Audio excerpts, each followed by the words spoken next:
যে তুমি একটু আসো, তোমার সাথে কথা আছে। পরে আমি আসছি, আসার পরে দেয়া ওই যে ভিকটিম অপরাধ, ঠিক আছে, এর খোঁজ চাইছে। পরে দিয়ে আমি খোঁজ দিছি, তারপরে বললাম যে দেখেন এর তো আনতে আনতে সময় লাগবে, আমি থানায় গিয়ে আপনাদের সাথে কথা বলবো।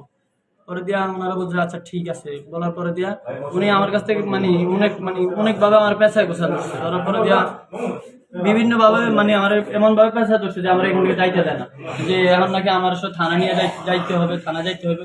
আমি বলছি যে আমি থানা যাব না, ঠিক আছে। পরে দিয়ে আমার জোর জবরদস্তি করে নিয়ে গেছে, তাকে আমি গেছি থানায়। থানায় যাওয়ার পরে দিয়া এরা অনেকজনে মিললে আমার মারধর করছে থানায়।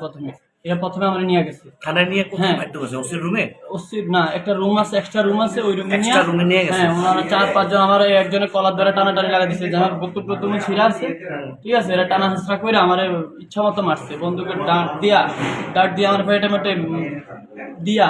এরপরে যাক, এরপরে যখন সিনিয়র বাইরে আসছে, আসার পরে যাকে দেখলাম রানের পেছনে মারধর করে না। পরে একটা বাজে আমার সিনিয়র বাইরে সব চলে যাওয়ার পরে আপনার 3:30-4টার দিকে যখন একটু আজান দিবে এমন সময় এরা আসছে। আসার পরে বলতেছে যে এই রুমের থেকে তুমি উঠো, এই রুমে এক মহিলা থাকবে, ঠিক আছে। এরপরে যে আমার উঠে আমার কালো পট্টি দিয়া আমার চোখটা বাঁধছে, বাঁধা।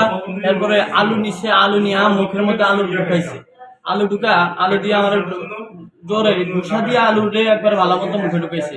ঢুকে আমার ইচ্ছা মতো রোল দিয়া বাড়িয়া, ঠিক আছে, আমার হাতে হ্যান্ডকাপ লাগাই, আমার হাতের পিছনে হ্যান্ডকাপ লাগাই, ঠিক আছে। আমার ইচ্ছা মতো মারছে, মাইরা টাইরা মনে করেন আবার নিচে আমি অজ্ঞান হয়ে গেছি।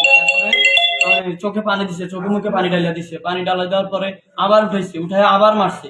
তোরে মাইরা ফেলাম, ঠিক আছে। পুলিশ তোর কি হয় ক, ঠিক আছে, পুলিশ তোর বাপ হয় ক।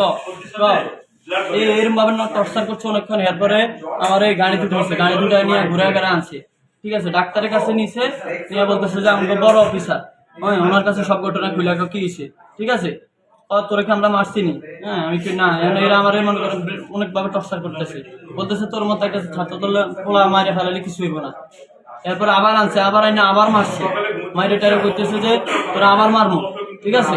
এরপর আমার ছেলে নিয়ে এরপরে ফালা রাখছি। খেয়ার পরের দিন সারা আমার কিছু খাওয়া নেই, এক ফোঁটা পানি পর্যন্ত দেয়নি, সারাদিন গেছে।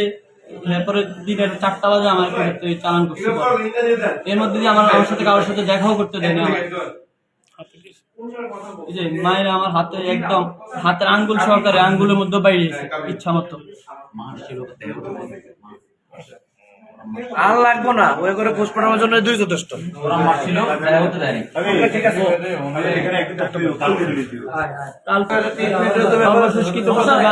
আমানুল্লাহ আমান ভাইকে, যিনি আমার খোঁজ খবর নিয়েছেন, ঠিক আছে ভাই। আপনার প্রতি কি ছোট ভাই খেয়াল রাখার জন্য